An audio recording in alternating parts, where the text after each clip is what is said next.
Да извикаме на помощ горската авиация.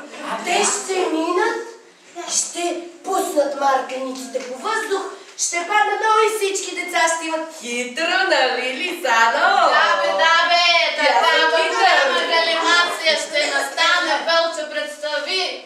Какъв вятър ще се вдигнем, ще разпилеем мятенички. Ще разпилеят. И ще влязат лапвите. Как децата тогава ще получат? Кажете. Вярно е. Малицо, ма ти си била много голяма умница. Много е умна. Ама книгящата. Книги.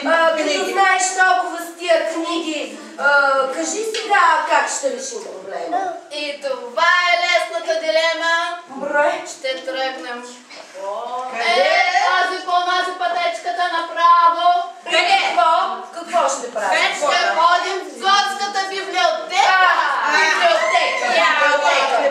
Как ще решим проблема в библиотеката? Ще четем книжки, ще търсим отговора. Айде, добре. Отиваме, баба Марта, да търсим решение. Децата отиват в библиотеката. Какво има в библиотеката? Как ще разберат книжките?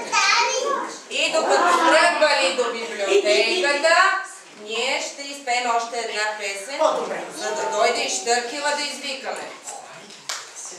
Това е от хорската галимация. Имаме солист на Штъркела.